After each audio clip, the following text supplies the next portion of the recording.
Hi everyone, आप सभी का स्वागत है इस लाइव क्लासेस में। मैं अमरजीत प्रसाद। आज के सेशंस की रिगार्डिंग हम लोग झारखंड माध्यमिक आचार्य पर चर्चा करेंगे, जिसमें कि जो हमारा मेन सब्जेक्ट्स है मैथमेटिक्स और उसके क्लासेस जो है वो आज हम लोग देखेंगे। क्योंकि जैसा कि अगर हम बात करते हैं तो अब जो 9 to 12 के लिए टीचर्स के रिक्वायरमेंट होंगे वह अब टीजीटी और पीजीटी न कहकर अब हम इसे झारखंड माध्यमिक आचार्य के नाम से जानेंगे। और चूंकि इसके रिगार्डिंग हमने पहले ही डिस्कस कर चुके हैं कि इसके जो है वो सिलेबस क्या है और इसके एग्जाम पैटर्न क्या है, इसके लिए हमें किस प्रकार की रणनीति की आवश्यकता है, और एजेज और क्वालिफिकेशन। देखिए, क्वालिफिकेशंस में हम पुनः यहाँ पर आपके साथ ये डिस्कस करना चाहेंगे कि चूंकि इसका जो नई नियमावली आई है उसमें पीजी जो है वो मिनिमम क्वालिफिकेशंस मार्क्स मांगा गया है, लेकिन इसमें अंडर ग्रेजुएट को भी मौका दिया जाएगा। भले ये कहा जाए कि आप 2 साल 3 साल में जो है वो पीजी कर ले, लेकिन अंडर ग्रेजुएट यानी कि जो ग्रेजुएशंस किए हुए हैं उनको भी मौका दिया जाएगा, इतना 100% निश्चित रहे। तो इसलिए जो है वो इसकी तैयारी आप प्रारंभ कर दें और उसी की रिगार्डिंग जो है आज हम लोग क्लासेस पर चर्चा करेंगे। और इसमें हम लोग एक मुख्य टॉपिक्स पर डिस्कस करेंगे, चर्चा करेंगे। ठीक है, तो जो अब तक हमारे इस चैनल को सब्सक्राइब नहीं किए हैं और सब्सक्राइब कर ले, बेल आइकन को दबा दे ताकि आने वाली क्लास का नोटिफिकेशंस आपको मिलता रहे। साथ ही साथ आप टेलीग्राम से भी जुड़ जाए, जहाँ पर कि आपको विभिन्न प्रकार के नोट्स और अन्य सोर्सेज जो है अवेलेबल्स होंगे। वहीं अगर हम बात करते हैं झारखंड माध्यमिक आचार्य की रिगार्डिंग जो है कंप्लीट कोर्सेज प्रोवाइड कराए जा रहे हैं, जो आपके न्यू जो सिलेबस है उसके अकॉर्डिंग सारे क्लासेस कंडक्ट कराए जाएंगे। जैसा कि इसमें 2 पेपर होगा, पेपर 1 और पेपर 2। पेपर 1 जो है आपका सामान्य ज्ञान, कंप्यूटर और हिंदी तथा इंग्लिश से संबंधित प्रश्न होंगे। वहीं पेपर 2 जो होगा वो आपका कंसर्निंग सब्जेक्ट्स होगा, यानी कि हम लोग जैसा कि अगर मैथ्स की बात करें तो यहाँ पर मैथमेटिक्स से प्रश्न पूछे जाएंगे। तो ये दोनों पेपर की तैयारी जो है वो आपका कराई जा रही है, जो कि काफ़ी मिनिमम फी में। ठीक है, अभी अगर ज्वाइन करते हैं तो इसमें एक्स्ट्रा 2000 का जो है वो डिस्काउंट भी है, यानी कि अगर कंप्लीट कोर्स आप ज्वाइन करते हैं तो मात्र 6000 में जो है अवेलेबल्स है। ये ऑफर लिमिटेड समय के लिए है, तो इसलिए आप कोशिश करें जितना जल्द से जल्द हो सके आप इन कोर्सेस में ज्वाइन कर लें। क्योंकि बात यहाँ पर अगर हम बात करें मैथमेटिक्स का, तो इसमें आपको हर तरह से परफेक्शंस की आवश्यकता होती है, एक अच्छे समय का दरकार होता है। क्योंकि हम जब कॉन्सेप्ट थ्योरी को पढ़ते हैं तो उसके लिए हमें प्रैक्टिस की एक जो है वो अहम समय देने की आवश्यकता हो जाती है। तो उस पॉइंट ऑफ व्यू से अगर हम देखें या फिर हम अदर सब्जेक्ट्स के भी तुलना में अगर हम इसकी बात करते हैं मैथमेटिक्स का, तो उनके तुलना में भी आपको ज़्यादा जो है इसमें टाइम देने की आवश्यकता होती है। तो इस पॉइंट ऑफ व्यू से अभी का जो समय है वो काफ़ी बेटर है, क्योंकि बहुत जल्द जो है इसका नोटिफिकेशंस भी आने की संभावनाएं हैं। तो उस रिगार्डिंग चूँकि जो सिलेबस दिया गया है उसमें एटलीस्ट ठीक है 7 से 8 महीना अगर हम कंटिन्यू क्लासेस अगर कंडक्ट कराते हैं, आप कंटिन्यू अगर स्टडी करते हैं तो मिनिमम 7 से 8 महीना जो है आपको लगने ही लगने हैं। ठीक है, तो उस पॉइंट ऑफ व्यू से अगर हम देखें तो अभी से जो है वो तैयारी करना आवश्यक होते हैं, क्योंकि इसमें मैथ्स में जो है हम जो चीज़ें जो कॉन्सेप्ट थ्योरम पढ़ते हैं तो उनके रिगार्डिंग जो है वो क्वेश्चंस पर लॉट ऑफ प्रैक्टिस करने की भी आवश्यकता होती है। तो उससे मद्देनजर रखते हुए जो है ये कोर्सेज प्रारंभ किए गए हैं। जैसा कि एक कोर्सेज जो है, जैसा कि हमने पहले भी बताया था कि 26 मई से जो है वो प्रारंभ हुआ है, और एक जो न्यू बैचेज है ठीक है, ये बैच 1 जो है आपका स्टार्ट हुआ है 26 मई से, और एक जो नया बैच प्रारंभ होने वाला है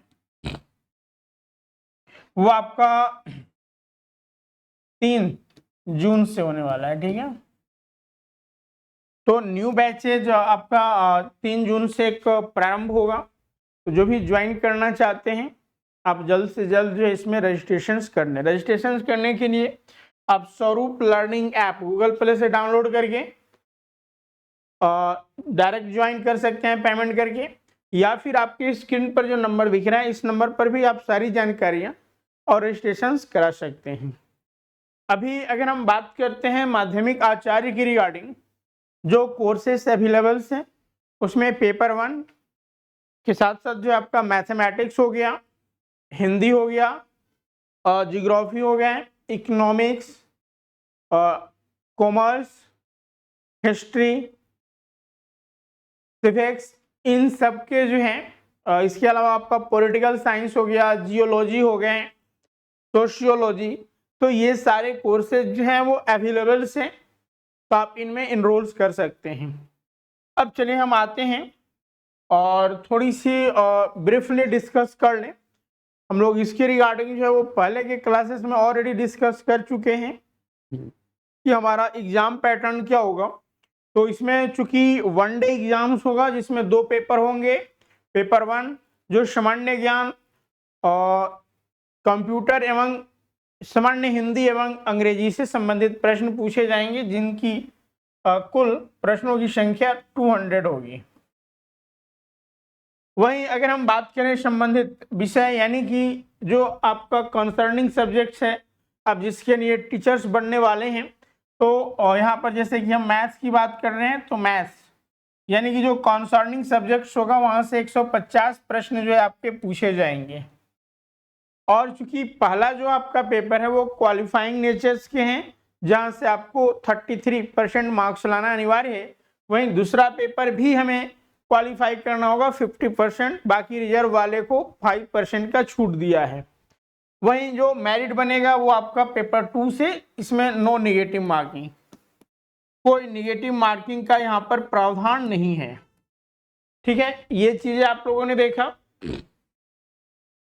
अब नाउ हम लोग अगर सिलेबस की बात करें जो कि हमने ऑलरेडी डिस्कस कर लिया है, अगर हम यहाँ पर ब्रीफली देखें तो इसके अंतर्गत हमें linear algebra, calculus, analytic geometry, ordinary differential equation, dynamics, statics and hydrodynamics, vector analysis, algebra, complex analysis, operation research, mathematical modelling, partial differential equation, probability, mechanics and fluid dynamics और डिस्क्रिप्ट मैथमेटिक्स एंड लॉजिक दिए गए हैं। अब इसमें क्या क्या सब topics हैं वो पीछे के क्लासेस में हम लोग डिस्कस कर चुके हैं, और उसे प्ले लिस्ट में जाकर जरूर देखें। आज का हमारा जो टॉपिक होगा वो complex analysis. This is the very important, महत्वपूर्ण। ऐसे यहाँ पर जितने भी टॉपिक दिए गए हैं वो सारे हमारे लिए महत्वपूर्ण हैं। तो आज हम लोग डिस्कस करेंगे कॉम्प्लेक्स नंबर, देन उसके बाद जो हम लोग mathematical modelling and operation research की रिगार्डिंग डिस्कस करेंगे। तो चलिए कॉम्प्लेक्स एनालिसिस की रिगार्डिंग, ठीक है, अगर हम कॉम्प्लेक्स एनालिसिस की बात करते हैं तो यहाँ पर हमें जो सिलेबस है उसमें हमें स्पेसिफाई किया गया है, जैसे एनालिटिक फंक्शंस हो गया, कुशी-रीमान इक्वेशंस हो गया, कुशी रेसिड्यूल थ्योरम हो गया। तो इन टॉपिक्स पर हमें चर्चा करना है। तो क्योंकि कॉम्प्लेक्स नंबर को जानने से पहले जो है हमें कुछ बेसिक जो कॉन्सेप्ट हैं, ठीक है, बेसिक कॉन्सेप्ट के अंतर्गत जैसे कॉम्प्लेक्स नंबर, ठीक है, कॉम्प्लेक्स नंबर होता क्या है, कॉम्प्लेक्स नंबर को हम किस प्रकार से प्लेन में स्क्रैच कर सकते हैं, ठीक है। इसके बाद जो हमें कॉम्प्लेक्स वेरिएबल फंक्शन क्या होता है, कॉम्प्लेक्स वेरिएबल फंक्शन,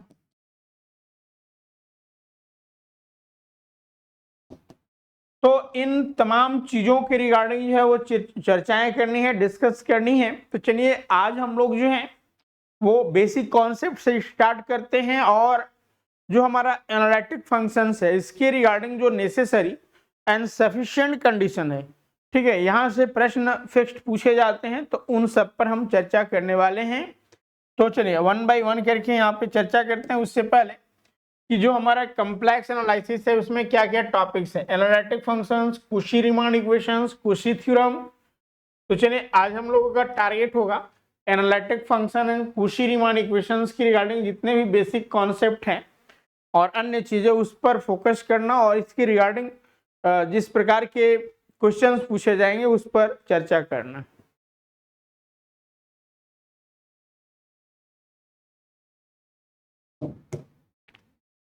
तो हमारा टॉपिक्स है कॉम्प्लेक्स नंबर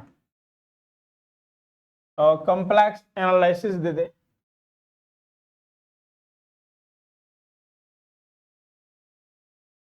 अगर हम कॉम्प्लेक्स एनालिसिस की बात करते हैं तो इसमें सबसे पहले हमें जिस चीज की आवश्यकता है वो है कॉम्प्लेक्स नंबर। आप लोग ऑलरेडी कॉम्प्लेक्स नंबर पढ़े हैं, ठीक है। तो कॉम्प्लेक्स नंबर जिसे हम जेड से रिप्रेजेंट करते हैं और ये इसमें दो पार्ट्स होते हैं, एक रियल पार्ट होता है और दूसरा इमेजिनरी पार्ट होता है। रियल पार्ट सपोज मान लीजिए एक्स प्लस आयोटा वाई, तो now x is the real part and y is the imaginary part of the complex number, ठीक है। And then i which denoted by, ठीक है, i क्या है यहाँ पे, i is the root under -1, ठीक है। चूंकि हम यहाँ पर अगर बात करते हैं रूट के अंदर हमारे पास कोई भी आंकड़ा हो, अगर 1 है तो इसका मान 1 होता है, अगर 4 है तो यहाँ पर 2 हो जाता है। लेकिन अगर रूट के अंदर माइनस हो तो उसका हम जो है वो मान नहीं निकाल सकते, हम उसे इमेजिनरी मान में डालते हैं। तो यानी कि आई जो होता है वो क्या होता है, रूट अंडर -1।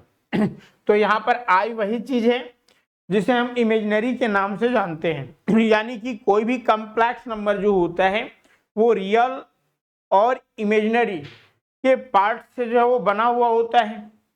अब सपोज मान लीजिए हमारे पास कोई कॉम्प्लेक्स नंबर है, सपोज मान लीजिए जेड इक्वल टू जो है वो 2 + 3i, ठीक है। हमारे पास जो है एक कॉम्प्लेक्स नंबर है। अब इसे अगर हमें प्लेन में रिप्रेजेंट करना है, अगर हमें सपोज मान लीजिए कोई पॉइंट दिया गया है, ठीक है, पॉइंट दिया गया है P और 2,3, तो नाउ हम किस तरह से रिप्रेजेंट करते हैं किसी भी प्लेन एक्स वाई पे, तो सिंपली हम क्या करते हैं कि x के अलोंग, चूंकि x, y ये पॉइंट हो गया हमारा और x के अलोंग जो है वो हमारा 2 है, हम 2 यूनिट जो है वो x की ओर बढ़ते हैं, ठीक है, 2 यूनिट x की ओर बढ़ते हैं। अब नाउ y जो है वो 3 है तो 3 यूनिट y की ओर, 1 2 एंड 3। तो नाउ ये जहां पर इंटरसेप्ट करते हैं वही पॉइंट हमारा क्या होता है, 2 एंड 3, ठीक है। यही पॉइंट जो है हमारा वो P पॉइंट होगा। Now similarly same concept in complex analysis के भी रिगार्डिंग है। अगर हमारे पास कोई कॉम्प्लेक्स नंबर है और उसे XY प्लेन में रिप्रेजेंट करने की अगर बात करती है तो हमें किस चीज पर ध्यान देना है, तो वही सिमिलरली यहाँ पर 2 एंड 3 है, ठीक है। तो हम वही काम जो वहाँ पे हमने किया, लेकिन यहाँ पे आपको ये ध्यान देना है कि हम इसको इस तरह से भी लिख सकते हैं या फिर हम ऐसे भी लिख सकते हैं इसको 2 + 3i, these are the same points, ठीक है। तो यहाँ पे जो है आपका 2 यूनिट्स इधर से जाएंगे 1 एंड 2, यहाँ पे पॉइंट आएगा एंड देन 3 चलिए थोड़ा सा ऊपर कर लेते हैं यहाँ पे।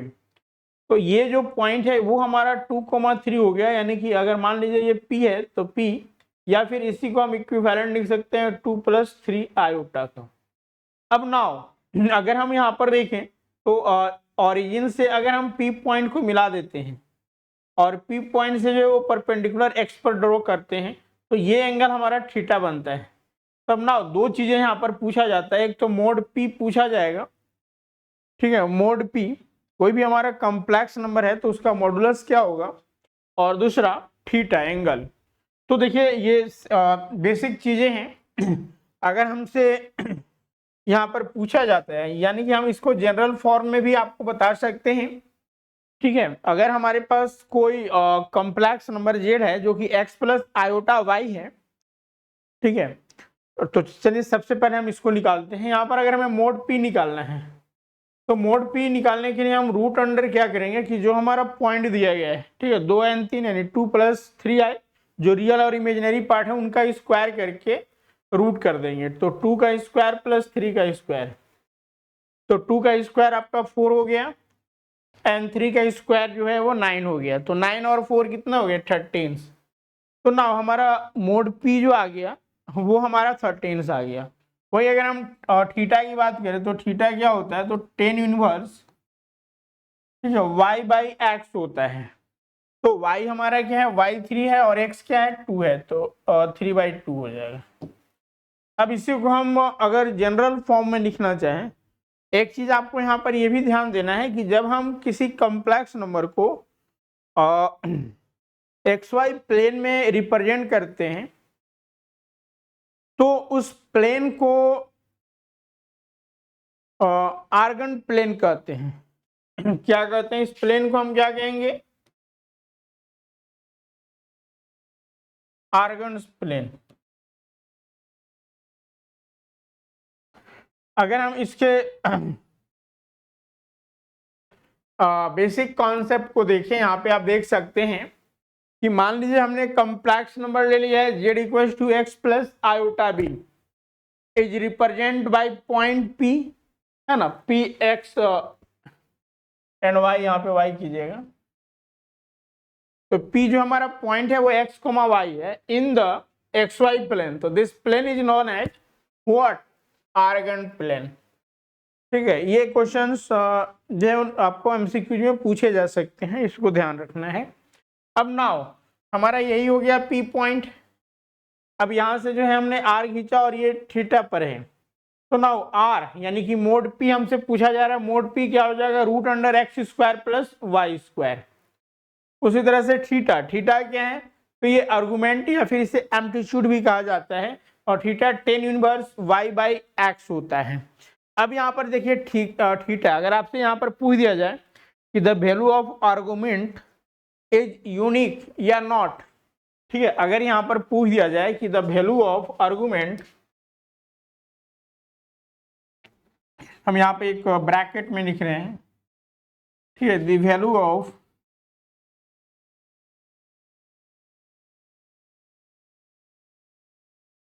आर्गुमेंट या फिर थीटा या फिर एम्पलीट्यूड, किसी नाम से भी आप जान सकते हैं। The value of argument is what, unique या नॉट यूनिक। तो यहां पर क्या हमारा आंसर होगा, नॉट यूनिक। अब कहेंगे सर क्यों यूनिक नहीं होगा, क्योंकि देखिए हमारा जो थीटा है, ये थीटा अगर हम यहाँ पे 2 पाई प्लस थीटा करते हैं तो हमारा जो वैल्यू है वो क्या करेगा, रिवर्स करेगा, है ना। यानी कि यहाँ पे हम कह सकते हैं कि अगर हम थीटा को रिप्लेस कर दे रहे हैं 2 पाई/थीटा से तो इट रिमेन अनचेंज। ठीक है, ये रिमेन क्या होगा, अनचेंज होगा। तो इस कारण जो है जो यहाँ पर आर्गुमेंट होता है वो नॉट यूनिक होता है। ये बेसिक हमारा कॉन्सेप्ट हुआ। अब नाउ जो दूसरा हमारा कॉन्सेप्ट है वो है कॉम्प्लेक्स वेरिएबल फंक्शन, और यहीं से जो है हमारा एनालिटिक फंक्शंस की रिगार्डिंग जो चीजें हैं वो प्रारंभ हो जाते हैं। तो अगर हम कॉम्प्लेक्स वेरिएबल फंक्शंस की बात करते हैं ठीक है, अगर हम कॉम्प्लेक्स वेरिएबल फंक्शंस की बात करते हैं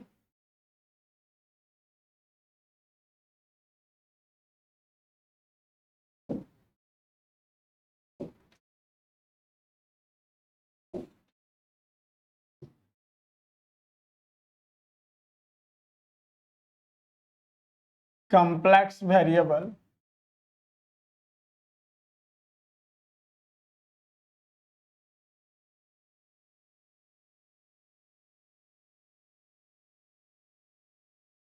सपोज हम मान लेते हैं कोई फंक्शन है जेड का, एफ ऑफ जेड। अब देखिए जेड हमारा क्या है, रियल और इमेजिनरी पार्ट का जो है वो कॉम्बिनेशन है। लेकिन अगर हम उसका फंक्शंस कर दें तो पुनः हमें जो है वो जो x और y वेरिएबल्स हैं उसके रिगार्डिंग हमें यहाँ पर u और v के रूप में जो है वो आंकड़े मिलेंगे। यानी कि एफ ऑफ जेड क्या हो जाएगा, तो u x प्लस वाई, यानी u हमारा एक फंक्शन होगा जो x और y के जो है वो सापेक्ष में होगा, और प्लस i भी x कोमा वाई। यानी कि एफ ऑफ जेड जो है ये हमारा कॉम्प्लेक्स वेरिएबल फंक्शंस है, जिसमें कि दो पार्ट्स रियल और इमेजिनरी, u x y जो है हमारा real part of this complex variable functions का है एफ ऑफ जेड का, जबकि भी एक्स वाई जो है वो इमेजिनरी पार्ट से कॉम्प्लेक्स वेरिएबल फंक्शंस का। तो यानी कि यहाँ पर हम लिख भी सकते हैं कि f of z is what, तो f of z is complex variable functions, complex variable function, and then u x y is a real part of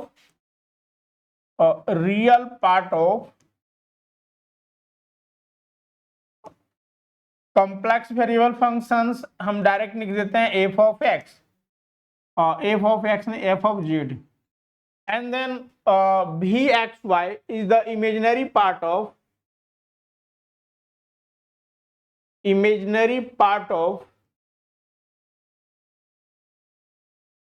f of z। ठीक है, कॉम्प्लेक्स वेरिएबल फंक्शंस का ये real और imaginary part है। Suppose एक example हम लेते हैं और उसके रिगार्डिंग हम इमेजिनरी और जो रियल पार्ट है वो कैसे फाइंड आउट करेंगे। तो सपोज मान लीजिए एक एग्जांपल हम यहां से लेते हैं, एग्जाम्पल दिया गया है f of z equals to z square. ठीक है, एफ ऑफ जेड जो है वो हमें जेड स्क्वायर दिया गया है। अब नाउ यहाँ से रियल और इमेजिनरी पार्ट्स हमसे पूछा जा रहा है, यानी कि u एंड v का मान। तो नाउ अब यहाँ पर जो जेड है वो हम जेड को x y के रूप में जो है वो रिप्रेजेंट करेंगे। तो जेड जो हो जाएगा वो हमारा क्या हो जाएगा, तो जेड हो जाएगा x प्लस आयोटा वाई का होल स्क्वायर। अब नाउ जब हम x प्लस आयोटा वाई का स्क्वायर किए तो अब इसको सिंपल अलजेब्रा के थ्रू जो है वो ब्रेक कर दे रहे हैं, चूंकि स्क्वायर है तो यहां से हो जाएगा x square plus 2xy into i, क्योंकि आई है यहाँ पे y के साथ, और प्लस आई वाई स्क्वायर। तो आई स्क्वायर की अगर हम बात करें तो ये -1 हो जाएगा, और y का y स्क्वायर। तो यहां से जो हमारा आया वो हो जाएगा एक्स स्क्वायर, यानी हम यहाँ पे लिखते हैं, और ये हो जाएगा आपका x square minus y square plus i into 2xy। तो now this portion is ux, y है ना, this is the real part of complex variable function f of z, and 2xy is the vxy, this is the imaginary part of the complex variable functions। तो इस तरह से हम जो है वो रियल पार्ट और इमेजिनरी पार्ट किसी भी कॉम्प्लेक्स वेरिएबल फंक्शंस का निकाल सकते हैं। बेसिक कॉन्सेप्ट क्या है वो आपको समझ में आया। अब नाउ हमारा अगला जो टारगेट होता है वो होता है एनालिटिक फंक्शंस का। ठीक है, क्योंकि इसी पर बेस्ड जो है हमारा एनालिटिक फंक्शंस है, और जिसमें कि हम यहाँ पर ये उम्मीद कर रहे हैं कि आप लिमिट्स, डिफरेंशिएबिलिटी जो है वो जानते हैं, क्योंकि ये चीज़ें कॉमन चीज़ें हैं और आपने इसका चर्चा जो है वो 11-12 में ही अच्छे से किया है। तो बस उतनी ही जानकारी जो है यहाँ पर आपके लिए सफिशिएंट है। तो तो अब आते हैं और हम यहाँ पर डिस्कस करते हैं कॉम्प्लेक्स वेरिएबल फंक्शंस की रिगार्डिंग। अब देखिए, अगर हम ये कॉम्प्लेक्स वेरिएबल फंक्शंस करें, अगर हम यहाँ पर देखें एनालिटिक फंक्शंस की रिगार्डिंग, ठीक है, अगर हम यहाँ पर एनालिटिक फंक्शंस को कैसे डिफाइन करते हैं, तो देखिए सिंपल सा है कि ऑफ कॉम्प्लेक्स वेरिएबल फंक्शन, यहाँ पर कॉम्प्लेक्स वेरिएबल फंक्शन यानी एफ ऑफ जेड की बात करी जा रही है जो u प्लस आयोटा वी के रूप में है। A complex variable function which is defined and differentiable at each point of a domain d, ठीक है, each point of a domain d is said to be analytic in that domain is satisfy a single valued functions, ठीक है, यानी कि जो हमारा complex variable है वो डिफाइन यानी एग्जिस्ट करनी चाहिए, दूसरा कि डिफरेंशिएबल होना चाहिए एट ईच पॉइंट जो हमें गिवन है डोमेन यानी डी। इसके अलावा एनालिटिक होने के लिए, ठीक है, ये फंक्शन जो है वो कॉम्प्लेक्स वेरिएबल फंक्शन एनालिटिक होगा जब वो सिंगल वैल्यूड फंक्शंस होगा, ठीक है, यानी कि उसका जब हम डेरिवेटिव्स करेंगे तो हमें एक ही वैल्यू आनी चाहिए, unique one value, and then continuous and unique derivative at each point of the domain. तो then this type of complex variable function is known as analytic function.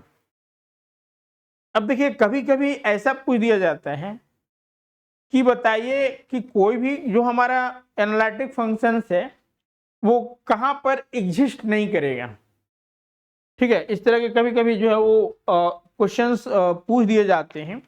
Analytic functions होने के लिए आपको ध्यान रखना है कि कोई भी कॉम्प्लेक्स वेरिएबल फंक्शन है, एक तो एग्जिस्ट करना होगा, दूसरा कि डिफरेंशिएबल होना होगा एट ईच पॉइंट, और तीसरा कि उसे सिंगल वैल्यूड फंक्शंस होना चाहिए।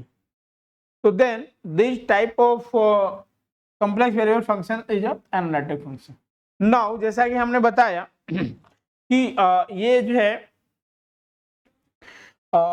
यानी कि यहाँ पर अगर हम बात करते हैं तो analytic functions is,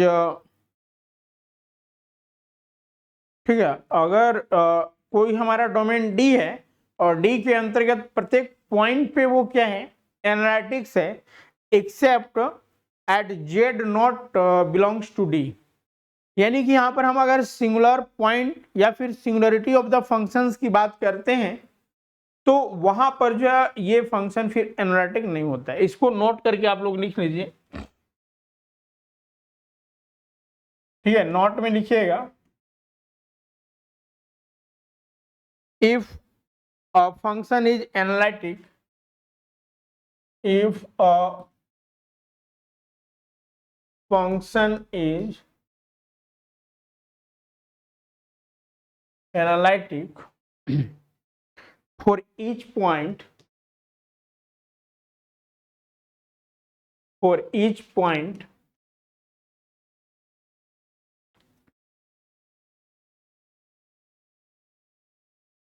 in its domain,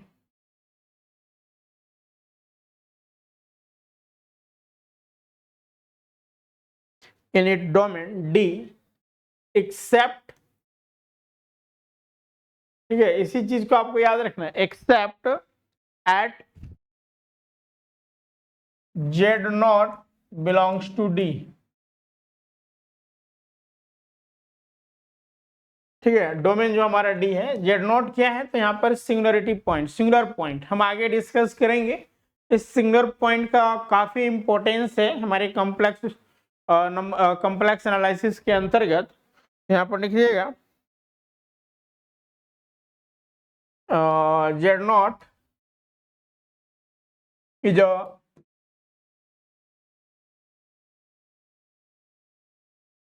a singular point और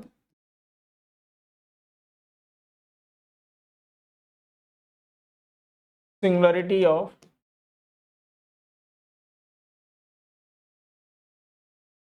of functions। Of the function. तो ऑब्जेक्टिव टाइप के क्वेश्चंस में इस तरह की भी जो है वो कोई कॉन्सेप्ट को डाल देता है। अब देखिए यहाँ पर तो ये चीजें हम लोगों ने देखा।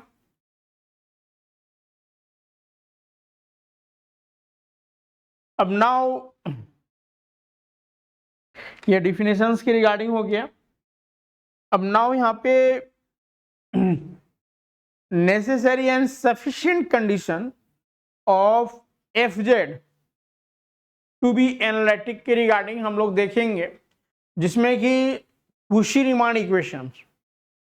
ठीक है, यहाँ पर देखिए अगर हमारा कोई भी एनालिटिक फंक्शंस है, अगर वह यहाँ पर इस तरह से हम लोग बात करेंगे कि अगर हमारा कोई भी कॉम्प्लेक्स वेरिएबल फंक्शंस है और वो अगर कुशी-रीमान इक्वेशंस को सेटिस्फाई कर रहा है तो एनालिटिक होगा।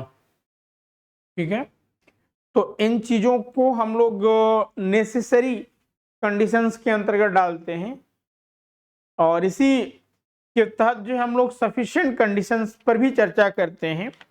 सफिशिएंट कंडीशंस में यही होता है कि सीआर इक्वेशन अगर एग्जिस्ट कर रहा है, ठीक है, यानी कि एग्जिस्ट कर रहा है, सेटिस्फाई कर रहे हैं, तो यानी कि वो वन वैल्यूड जो भी फंक्शंस है उसके रिगार्डिंग, तो इन दोनों यानी नेसेसरी और सफिशिएंट कंडीशंस के रिगार्डिंग यहाँ पर थोड़ा सा जो है हम चर्चा करते हैं, डिस्कस करते हैं।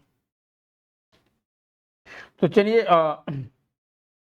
एक चीज और याद रखिएगा, ठीक है, यहाँ पर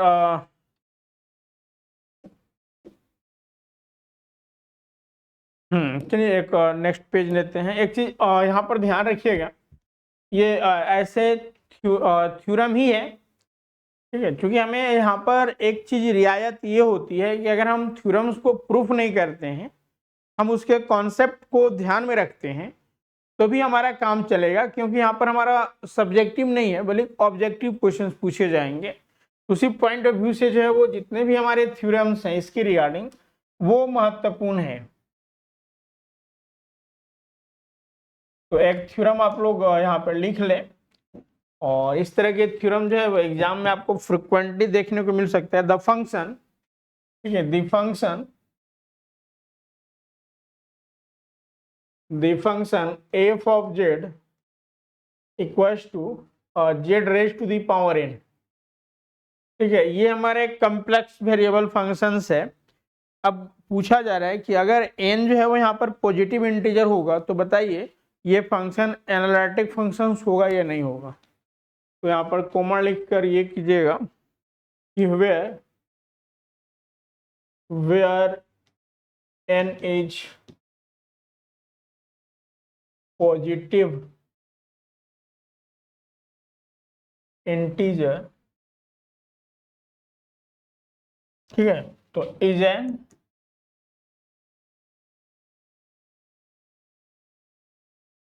एनालिटिक फंक्शन। तो ये क्या होगा हमारा एनालिटिक, क्योंकि थ्योरम ही है। अगर सब्जेक्टिव होता तो हम प्रूफ करते, हमें तो ऑब्जेक्टिव है। पूछा जाएगा अगर एफ ऑफ जेड यानी कि complex variable function f of z equals to z n, n is a positive integer, तो देन इट इज एनालिटिक और नॉट। तो यस, दिस इज एनालिटिक्स। तो अगर एनालिटिक हमें प्रूफ करना है तो हम इसके लिए क्या चीज़ें करेंगे? हम दो चीज़ें, पहला देखेंगे कि क्या f of z equals to z n जो पॉजिटिव इंटीजर है इसमें सिंगल वैल्यूड फंक्शन है या नहीं है। पहला जो हमारा कॉन्सेप्ट होगा वो ये होगा कि सिंगल वैल्यूड फंक्शन है कि नहीं है। तो ये कैसे हम आइडेंटिफाई करेंगे? तो हम एफ डैश जेड निकालेंगे। हम बेसिक कॉन्सेप्ट को आपको बता रहे हैं, ये आप खुद से भी कर सकते हैं। हम यहाँ पर एफ ऑफ जेड निकाल कर ये देखेंगे कि सिंगल वैल्यूड फंक्शन है या नहीं है। जब एफ ऑफ जेड आप निकालेगा तो यहाँ पर आपको सिंगल वैल्यूड फंक्शन ही मिलेगा। एंड देन दूसरा कि एफ डैश जेड यानी कि डिफरेंशिएशन एग्जिस्ट कर रहा है या नहीं कर रहा है। तो जब हमें वैल्यू मिल जाएगा तो वो ऑटोमेटिक एग्जिस्ट करेगा ही करेगा। और दूसरा ये चीज़ें आपको करना है कि डेरिवेटिव है एट ईच पॉइंट पर या नहीं है। तो जैसे ही हम इन चीज़ों को जस्टिफाई कर लेंगे तो हम कहेंगे कि हाँ ये जो हमारा फंक्शन है वो क्या है, एनालिटिक है। तो ये ऑलरेडी एनालिटिक है। तो आप अगर वर्क करना चाहते हैं इस थ्योरम पर तो आप कर सकते हैं। अब आते हैं यहाँ पे और नेसेसरी एंड सफिशिएंट कंडीशंस के रिगार्डिंग।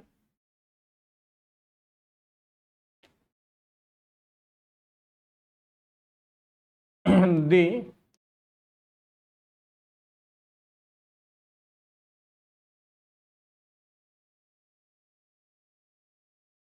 necessary and sufficient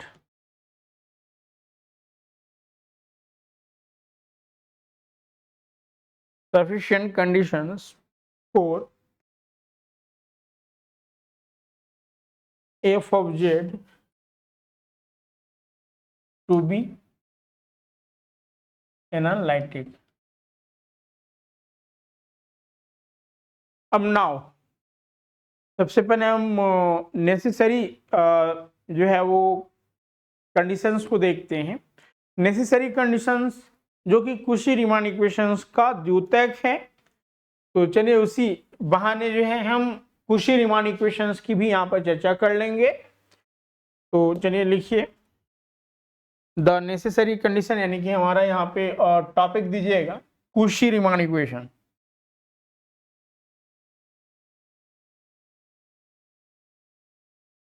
कुशी और रीमान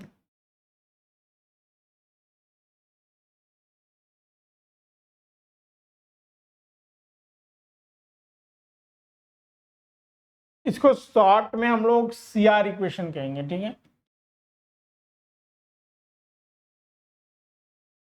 तो नाउ यहीं से जो है आप नेसेसरी कंडीशंस की बात करेंगे हम लोग।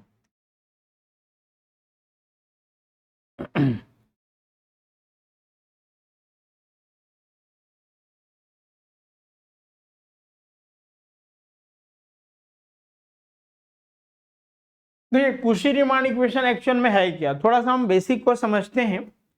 कुशी रीमान इक्वेशन जैसा कि हमने कॉम्प्लेक्स वेरिएबल फंक्शंस पढ़ा, ठीक है, एफ ऑफ जेड जो कि यू और वी के रूप में है।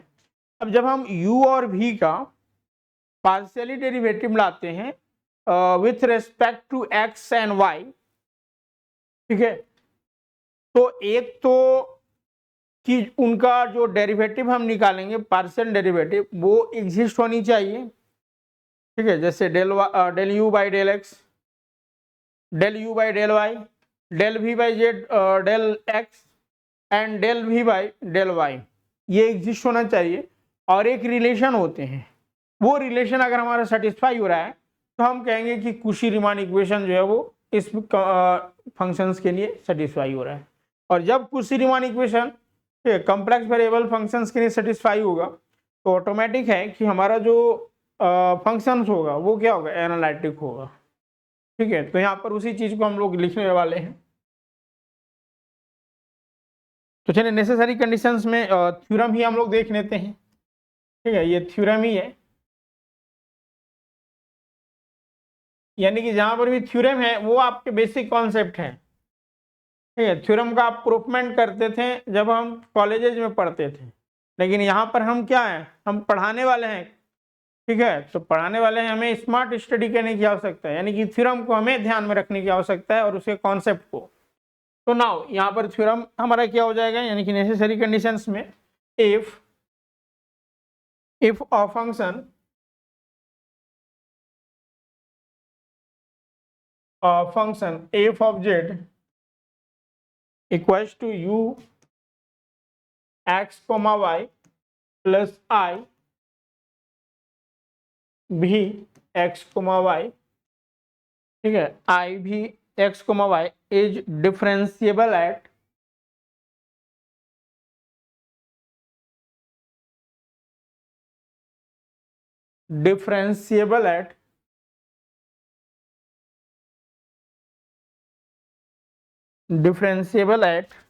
any point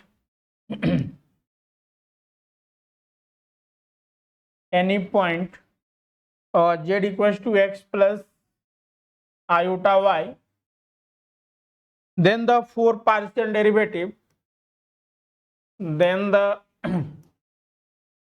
four partial derivative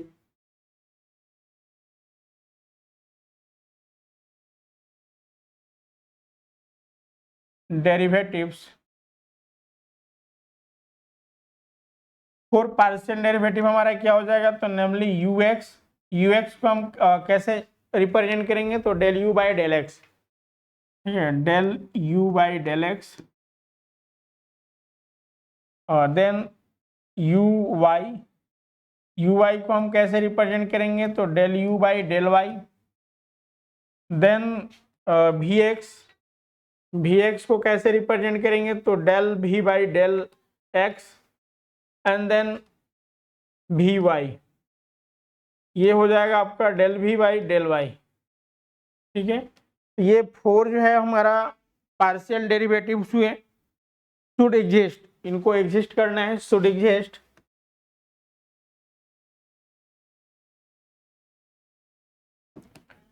should exist and satisfy the equation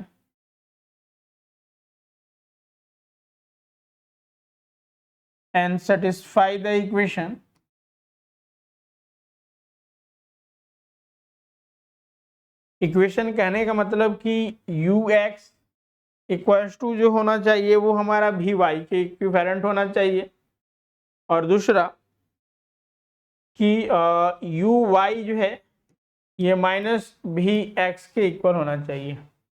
you x यानी कि del u upon del x, यानी डेट इज हम क्या कर सकते हैं, यानी डेट इज जो हमारा ये एग्जिस्ट हो रहा है, यानी कि del u upon del x equals to del v upon del y, यानी हमने 4 पार्शियल डेरिवेटिव्स निकाल लिया, तो अब ये जो 2 होंगे आपस में इक्वल होंगे, then now del u upon del y ये इक्विवेलेंट हो जाएगा del minus del v upon del x का, तो then this is the Cauchy Riemann equation, ठीक है। इसी को हम लोग कूशी-रीमान इक्वेशंस के नाम से जानते हैं, यानी कि अगर हमारे पास कोई कॉम्प्लेक्स वेरिएबल फंक्शंस है और उसके 4 डेरिवेटिव एग्जिस्ट कर रहे हैं और ये रिलेशंस को अगर सेटिस्फाई कर रहा है, तो this is known as Cauchy Riemann equation. और जब कोई functions complex variable functions Cauchy Riemann equation, यानी हमने उसका पार्शियल डेरिवेटिव निकाल लिया और ये अगर इक्वल हो जा रहे हैं, तो हम कहेंगे कि वो फंक्शंस हमारा क्या है, एनालिटिक्स है। तो यहाँ पर जो है वो नेसेसरी कंडीशंस की रिगार्डिंग आप लोगों ने डिस्कस किया, देखा, ठीक है। तो ये हमारा जो है वो कूशी-रीमान इक्वेशन हुआ और इसी को हम लोग नेसेसरी कंडीशंस के अंतर्गत डालते हैं। एक एग्जांपल यहाँ से लेते हैं, एक हमारा एग्जांपल के थ्रू जो है इसको समझते हैं कूशी-रीमान इक्वेशंस को, ठीक है, और देखते हैं कि वो फंक्शन हमारा एनालिटिक है या नहीं है। तो नाउ चलिए यहाँ पे एक एग्जांपल लेते हैं।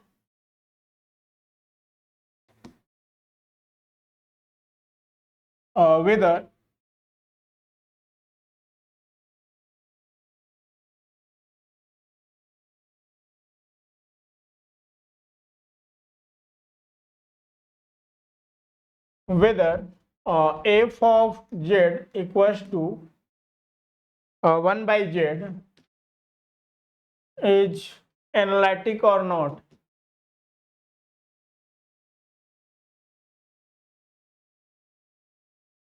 ठीक है, यही हमारा है। ठीक है, प्रश्न में 4 ऑप्शंस आपको दिए रहेंगे, f of z equals to 1 by z is satisfy Cauchy Riemann equation, A number हो गया। B number it is analytic function, C number it does not exist, D number इनमें से कोई नहीं। 4 ऑप्शंस हो गए। हम यहाँ पर सिंपल वे में आपसे डिस्कस कर रहे हैं कि अगर हमारे पास कोई कॉम्प्लेक्स वेरिएबल फंक्शन दिया गया f of z equal to 1 by z, तो बताइए ये हमारा एनालिटिक होगा या नहीं होगा। तो सिंपल सा हमारा प्रोसेस है कि हम कूशी-रीमान इक्वेशन, यानी कि हमने अभी बताया CR इक्वेशन, ठीक है। CR इक्वेशंस क्या कर रहा है कि हमें डेल यू अपॉन और डेल एक्स ये बराबर होना चाहिए del v upon del y का, ठीक है। और दूसरा ये पूछ है कि del u upon del y ये हमारा इक्वल होना चाहिए minus of del v upon del y का। अगर हम ये चीज सेटिस्फाई करने पा रहे हैं तो हम कह देंगे कि 1 by z जो है वो एनालिटिक फंक्शन है, अदरवाइज नहीं है। तो सबसे पहले यहाँ पे हम जो है हमें u और v की आवश्यकता है, क्योंकि हम यहाँ पर जो CR इक्वेशन हमें देखने हैं u और v, ठीक है। तो हमें u और v पहले लाना होगा। तो हम सबसे पहले क्या करेंगे कि 1/f ऑफ z जो है वो आपका 1/z है। 1/z को हम क्या लिखेंगे, x प्लस आयोटा वाई। अब ना नीचे में x प्लस हमारा i है और i y है, तो हम इसको रेशनलाइज कर देंगे। रेशनलाइज करने पर देखिए हमारा क्या रिजल्ट आ रहा है। तो रेशनलाइज करने पर यहाँ पर x minus iota y upon x plus x यहाँ पे भी माइनस होगा, x माइनस आयोटा वाई हो जाएगा, ठीक है। अब ना इनको अगर हम सॉल्व करते हैं तो क्या आएगा, ऊपर में हो गया x माइनस आई वाई और नीचे में हमारा क्या हो जाएगा a प्लस बी, और a माइनस बी के कॉन्सेप्ट पर ये है क्वेश्चन। तो अगर हम उसके सापेक्ष में देखते हैं तो यहाँ से हो जाएगा एक्स स्क्वायर और माइनस आई का जो है यानी आई वाई का स्क्वायर, ठीक है। तो आई स्क्वायर -1 होगा और एक पहले से माइनस था तो यहाँ पे प्लस हो जाएगा और वाई स्क्वायर।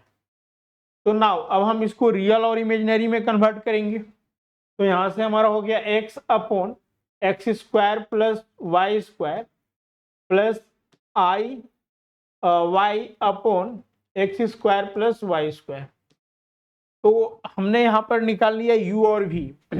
हमारा जो u आया, देयरफॉर u जो हो गया वो हमारा हो गया x upon x square plus y square, और v जो हो गया वो हमारा हो गया y upon x square plus y square, ठीक है। ये हमारा u और v आ गया। अब नाउ हमें क्या निकालना है, हमें 4 डेरिवेटिव्स निकालने हैं।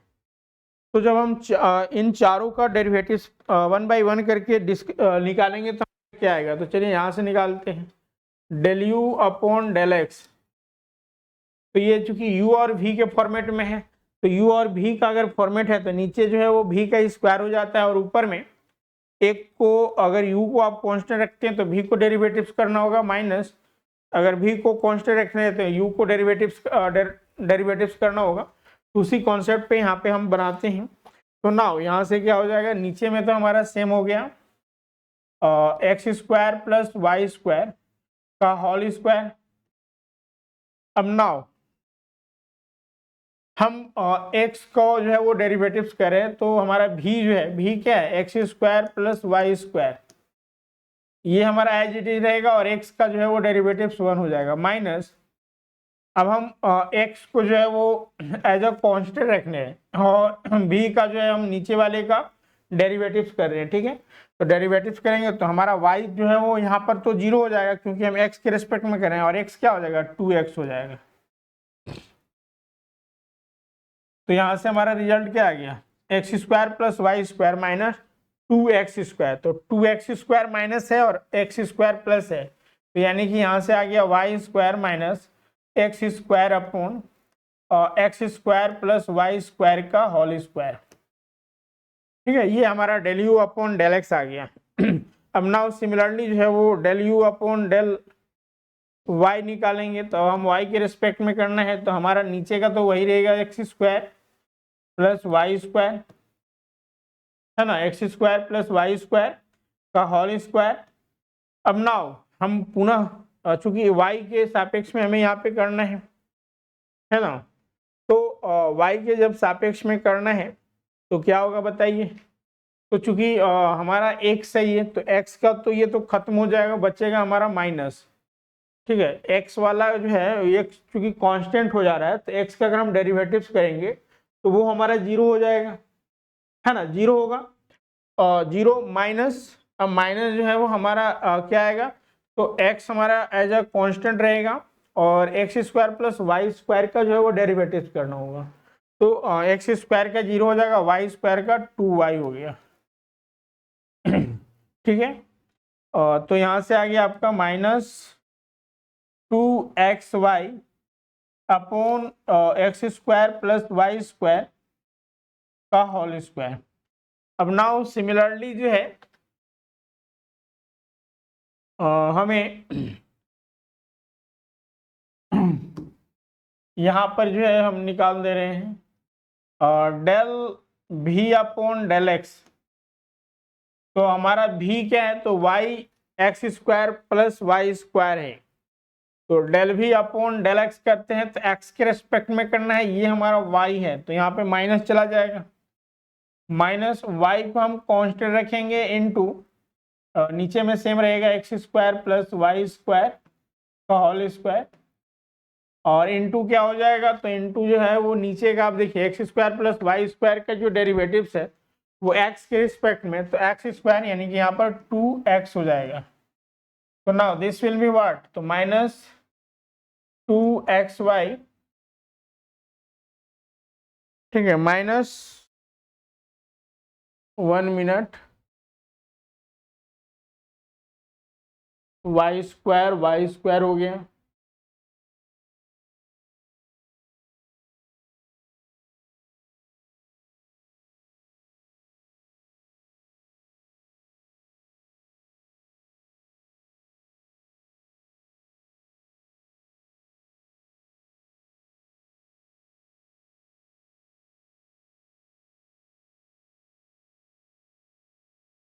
यहाँ पे थोड़ा सा ध्यान रखिएगा, यहाँ पे हमने थोड़ी सी जो है वो एरर किया है, तभी तो कहें कि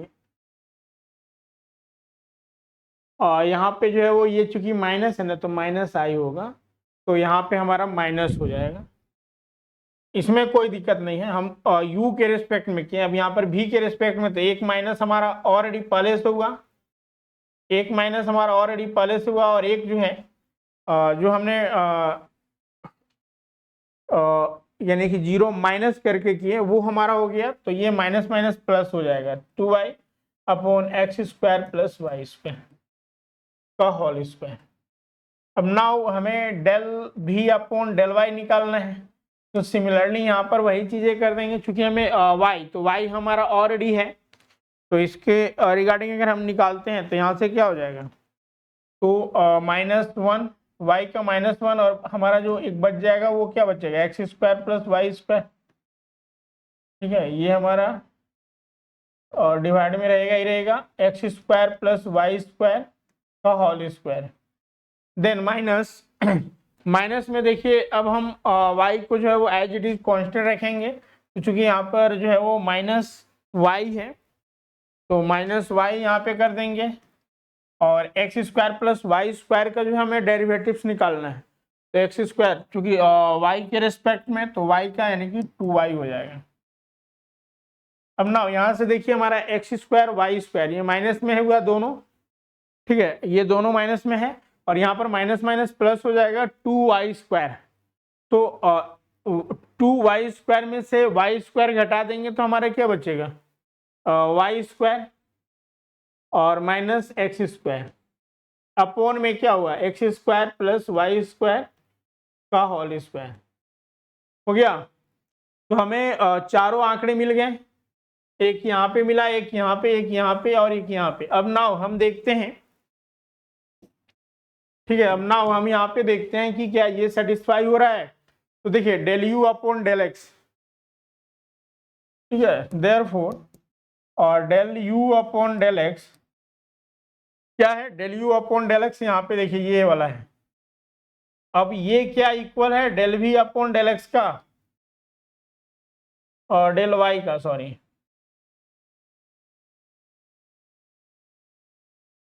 तो देखिए ये वाला टर्म जो है वो हमें इससे मैच कर रहा है, ये दोनों आपस में इक्वल है ना, तो ये हमारा सेटिस्फाई हो गया।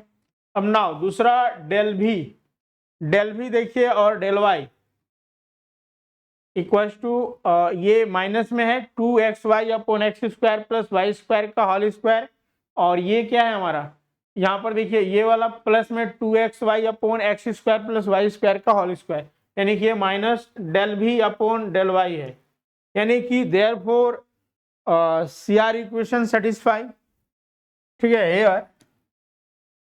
हेयर CR इक्वेशन सेटिस्फाई,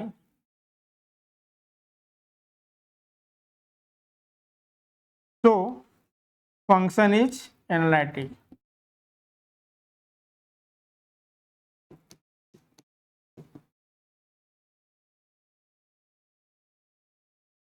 तो आप लोगों ने देखा कि कितना आसानी से जो है आप चीज़ों को यहाँ पर बता सकते हैं, आइडेंटिफाई कर सकते हैं।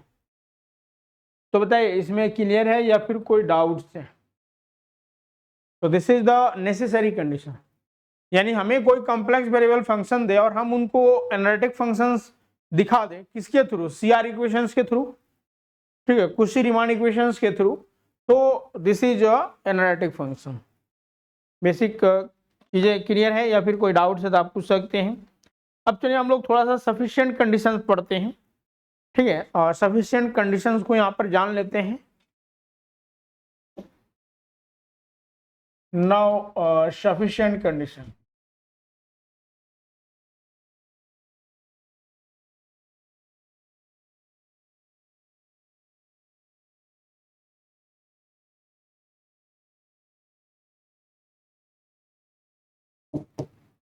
तो देखिए इसके रिगार्डिंग हमारा थ्योरम क्या है।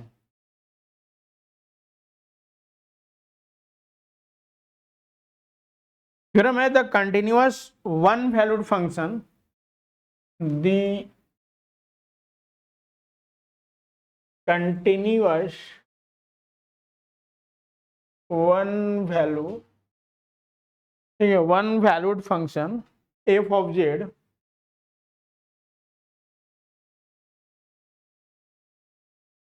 is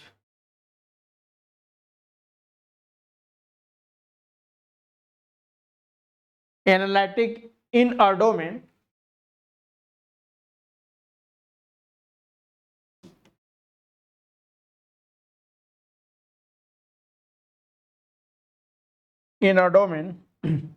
D if, yeah, first one is if the four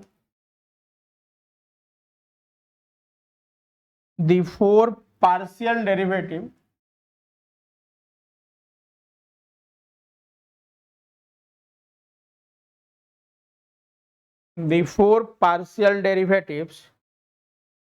namely ux, uy, vx and vy exist, ठीक है, एक तो एग्जिस्ट करनी चाहिए, exist and are continuous,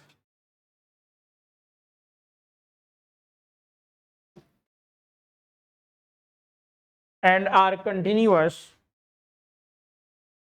and satisfy, and second satisfy the Cauchy-Riemann equation,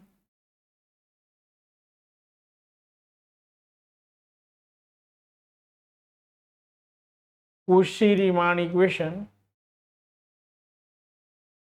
at each point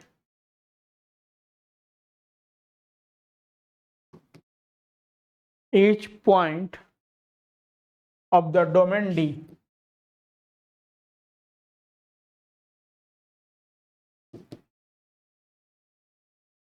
Now this is the sufficient condition.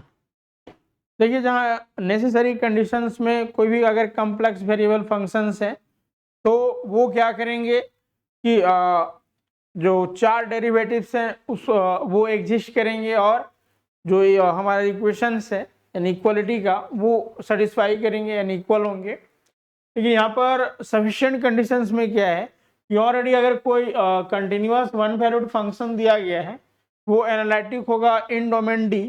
First one is the four जो derivatives हैं वो exist होनी चाहिए एंड कंटिन्यूअस होनी चाहिए, और दूसरा कि Cauchy-Riemann इक्वेशंस को सेटिस्फाई करनी चाहिए। तो this is the sufficient conditions. तो यहाँ पर हम लोगों ने Cauchy-Riemann यहाँ पे हम ये कह सकते हैं, ठीक है, यहाँ पर हम ये कह सकते हैं कि जो भी हमारा कॉम्प्लेक्स वेरिएबल फंक्शंस है वो एनालिटिक होने के लिए एक तो हमें पार्शियल डेरिवेटिव्स एग्जिस्ट करनी चाहिए कंटिन्यूअस, एंड दूसरा Cauchy-Riemann इक्वेशंस को सेटिस्फाई करना होगा, ठीक है। तो इसके रिगार्डिंग अन्य और जो क्वेश्चंस होंगे वो हम लोग अगले क्लासेस में क्वेश्चन सीरीज के अंतर्गत देखेंगे। एक कभी कभी जो है एक थ्योरम इस प्रकार की भी पूछ दिया जाता है।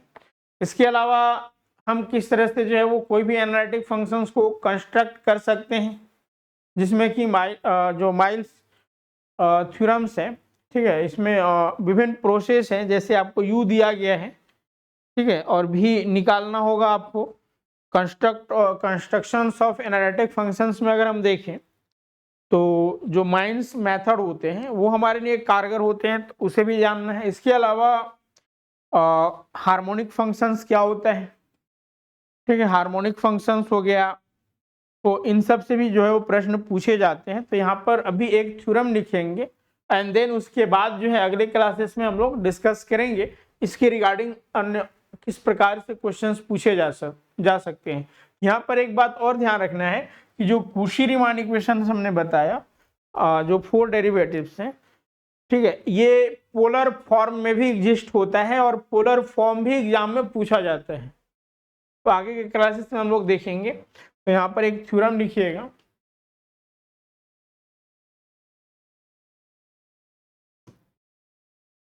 Real and imaginary part of an और real and imaginary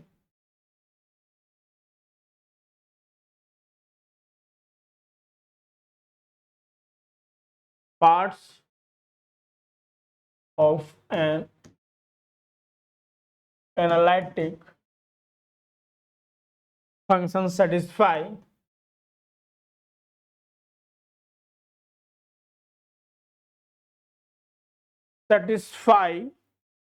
Laplace equation।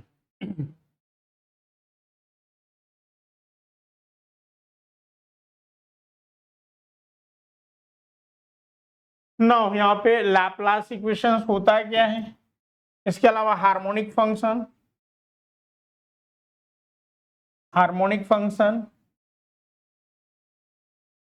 इसके अलावा कंस्ट्रक्शन ऑफ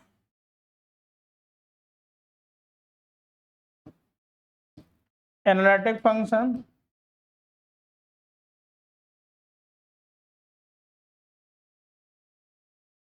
ठीक है।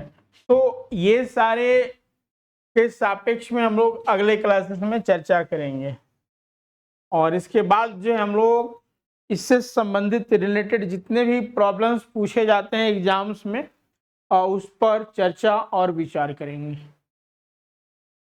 तो बताइए यहाँ तक अगर किसी का कोई डाउट्स है या कुछ पूछना चाहते हैं तो इस तरह से आज की क्लासेस में हम लोगों ने कॉम्प्लेक्स एनालिसिस के अंतर्गत basic concept, analytic functions and Cauchy Riemann equation, Cauchy Riemann equations का जो है हमारा एक फॉर्म पोलर फॉर्म वो हम देखेंगे।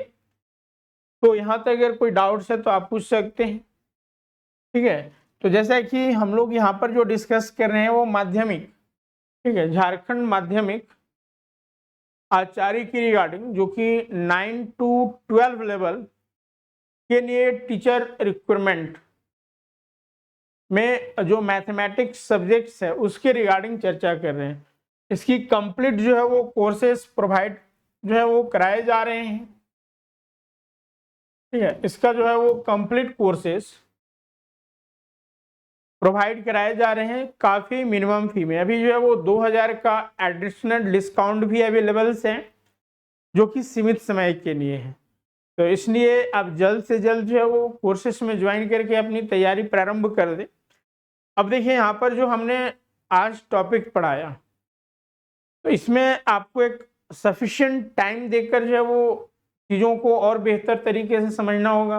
फिर जब प्रॉब्लम देंगे तो उन प्रॉब्लम्स को करने होंगे। तो चूंकि टाइम्स का रिक्वायरमेंट जो है वो मैथ्स में अदर सब्जेक्ट्स की तुलना में ज़्यादा होता है, इसलिए इस टाइम की अहमियत को समझते हुए जो है आप प्रारंभ कर दें अपनी तैयारी, ठीक है। और ये कोर्सेस आपके लिए काफ़ी फायदेमंद होगा। इनमें इनरोल्स करने के लिए स्वरूप लर्निंग ऐप गूगल प्ले से डाउनलोड करके आप ज्वाइन कर सकते हैं, या फिर आपके स्क्रीन पर जो नंबर दिख रहे हैं उस नंबर पर भी कांटेक्ट करके सारी जानकारियाँ और रजिस्ट्रेशंस कर सकते हैं, ठीक है। जैसा कि इसमें 2 पेपर्स हैं, दोनों पेपर्स की तैयारी जो है एक्सपीरियंस टीचर्स के द्वारा करवाए जा रहे हैं।